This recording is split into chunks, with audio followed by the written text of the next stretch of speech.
Kitchen থেকে ভিডিওটা শুরু করলাম। তো আজকে আমাদের সিমসাম রান্না বান্না এই যে ডাল, আর এখানে কই মাছ ভাজি করবো। ডাল দিয়ে কই মাছ ভাজি আমাদের খুব পছন্দ, বেগুন ভাজি এগুলোই হবে। তো রাইস কুকারে ওদিক দিয়ে আমার পাথর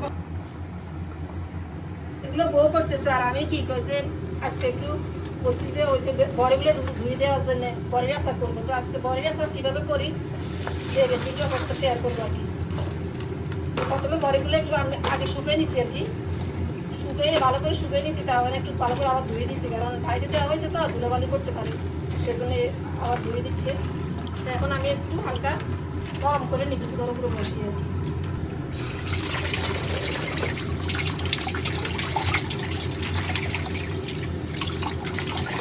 আসসালামু আলাইকুম। দেশ বিদেশ কাছে দূরে যেখান থেকে আমার ভিডিওটা দেখছেন সবাইকে জানাই আন্তরিক ভালোবাসা ও শুভেচ্ছা।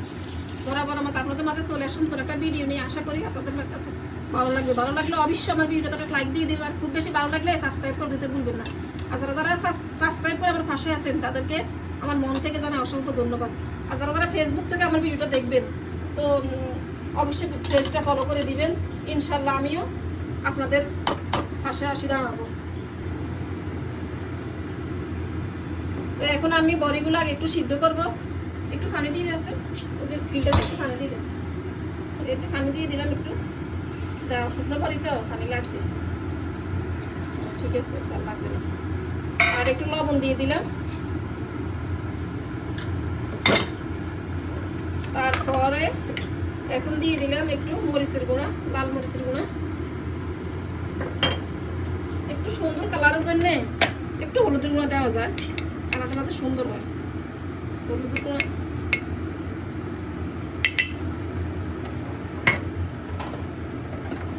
তো এখন চুলাটা ধরাই দিচ্ছি।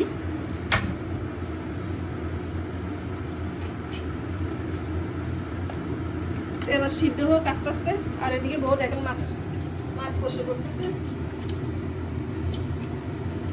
রান্না বান্না আজকে কম, এই জন্য আমি বলতেছি থাক, মানে বড়িগুলো অনেকদিন সিদ্ধ করে শুকিয়ে রাখিয়ে দিচ্ছি আর কি আচার করার জন্য। তো এখন আজকে বসাই দিলাম আর কি। এখন একটু নেড়ে ছেড়ে দিচ্ছি আর কি।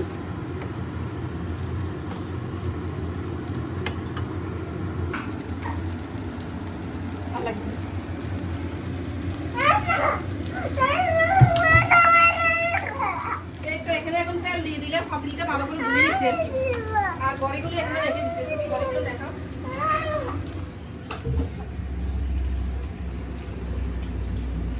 এরপর কিছু শুকনো মরিচ আর তেজপাতা অ্যাড করলাম। কি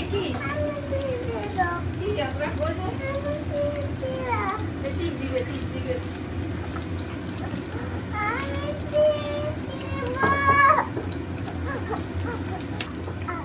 পাঁচফোড়ন দিয়ে দিলাম, বেশি আস্তা দিলাম আর কি, গুঁড়ো পরে দিব।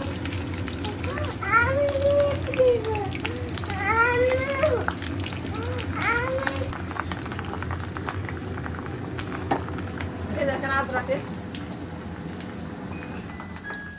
চিমনি দেওয়ার জন্য, চিমনি দিবে আবার কোন ইয়ে করবে।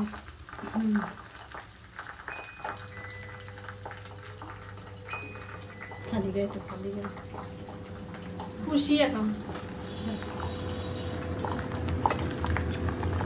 তেল, সরষের তেল তো ভয় লাগে আজকে, সরষের তেল দিয়ে দিলাম। এখন একটু ফেনা উঠছে,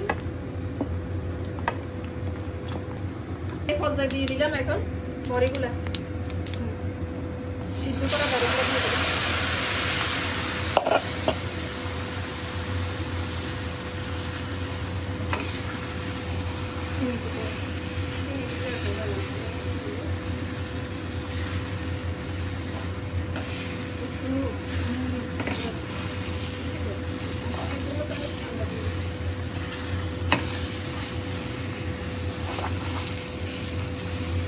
এরপরে চুলে একটু কমিয়ে দিব, কারণ যত দাগ না লাগে আর কি, আস্তে আস্তে হোক।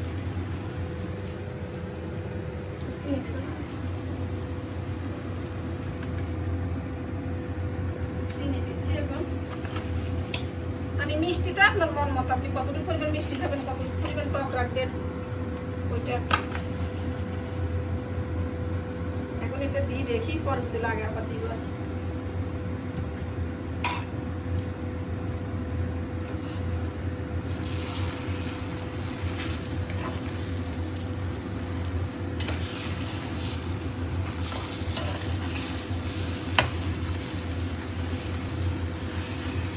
আচার মানে অনেকদিন থাকার মেন ইয়ে হয়েছে একটু থাকানি, যত সুন্দর থাকানি হবে, যত সুন্দরভাবে মানে পানি যত না থাকে, তাহলে আচার অনেকদিন সংরক্ষণ করা যায়।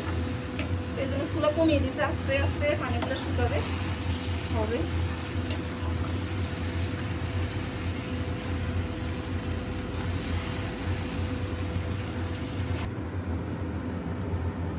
এখন দিয়ে দিলাম আর কি ভিনেগার, সিরকে যেটা এটা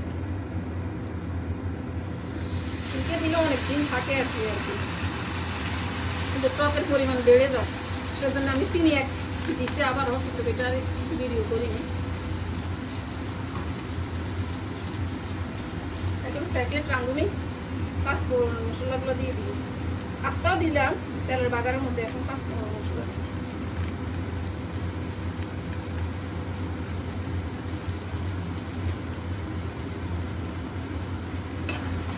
দেখেন এখন আমার একটু লাগছে না, যাতে না লাগলে তিতা হয়ে যাবে,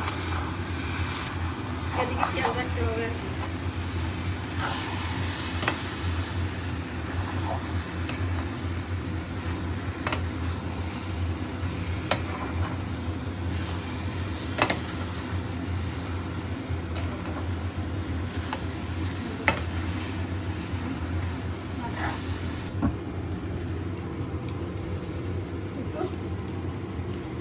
এটা হয়ে গেছে, চুলা অফ করে দিছি।